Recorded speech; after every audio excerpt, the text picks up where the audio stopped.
Have you ever stopped to reflect on the nature of suffering? Why do good people face tragedies while others seem to live peacefully? Today, we'll delve into one of the most profound and impactful stories in the Bible, the journey of Job. This narrative is not just a tale of misfortune. It's a powerful testament to faith and human resilience in the face of adversity. In the land of Uz, there lived a man named Job, known for his integrity and devotion to God. He was wealthy, possessing vast riches and a loving family. With 7 sons and 3 daughters, Job was regarded as the greatest among all the people of the East. His life was marked by kindness and justice, always seeking to please God by offering sacrifices on behalf of his children, fearing they might sin. However, this idyllic scenario, while inspiring, is about to be shattered. Job's story reveals that even the righteous can be subjected to severe trials. The narrative begins with a heavenly meeting where God boasts about Job to Satan. In an intriguing exchange, Satan challenges the sincerity of Job's faith, arguing that he is only devoted because he enjoys divine blessing. "Take away everything he has, and he will surely curse you," says Satan. This challenge sets off a series of catastrophic events in Job's life. God allows Satan to test Job, but imposes a limit. Job's life cannot be touched. Thus begins the sequence of tragedies that will turn his life into a true hell. In the span of a single day, Job receives devastating news. His livestock is taken by invaders, and a strong wind collapses the house where his children were gathered, resulting in their deaths. The pain Job faces is immeasurable. Yet, in his anguish, he falls to the ground and worships God, proclaiming, "Naked I came from my mother's womb, and naked I shall return. The Lord gave, and the Lord has taken away.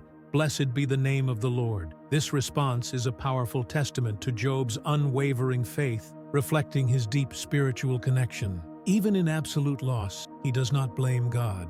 However, Job's trial does not end with the loss of his possessions and children. Satan receives permission to inflict painful sores on Job, and his condition becomes unbearable. He is rejected by society, viewed as a pariah, and his physical pain is only a fraction of the emotional and spiritual suffering he endured. Job's questioning intensified. He wonders why God allowed this to happen to him, a righteous man. Here, the narrative presents a crucial question. How can a good God allow a just man to suffer so much? This tension between faith and doubt is a central theme in the book of Job. In this moment of despair, 3 friends of Job, Eliphaz, Bildad, and Zophar, arrive to comfort him. They sit in silence for 7 days, sharing in Job's mourning. However, as soon as they begin to speak, their words become an even greater burden. They argue that Job's suffering must be the result of some hidden sin. For them, the logic is simple. God's blessings are a sign of his justice, and suffering is punishment. These friends represent a traditional view of suffering, the belief that suffering is always a punishment. This perspective, while common, is deeply limiting and fails to capture the complexity of human experience. Amidst these discussions, Job cries out for answers. He wants to understand the reason for his suffering, and more importantly, seeks a mediator between himself and God. "If I could present my case to God, I would have a chance to justify myself," he says, expressing a universal desire, the yearning for justice and understanding amid pain. Job curses the day of his birth, wishing he had never come into the world. This internal struggle leads him to question not only God's justice, but also the very nature of humanity and its capacity to endure pain and loss. After lengthy speeches, God finally decides to speak with Job, but not in the way Job expected.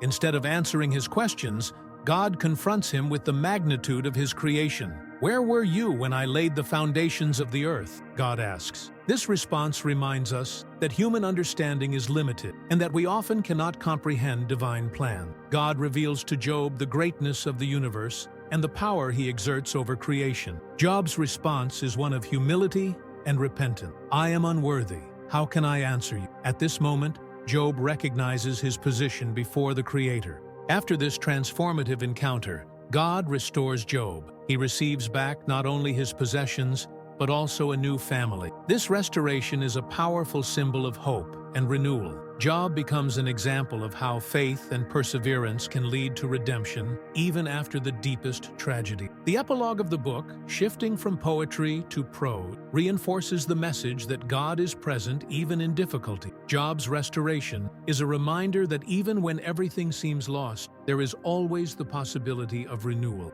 The story of Job confronts us with fundamental existential questions. Why suffering? Why do good people face tragedies while others live peacefully? The narrative does not provide simple answers, but invites us to reflect on the complexity of life and faith. For Christians, Job's story can be seen in light of Christ's work. Just like Job, Jesus faced suffering without guilt. His crucifixion becomes a source of hope, as through pain, new life is offered to all.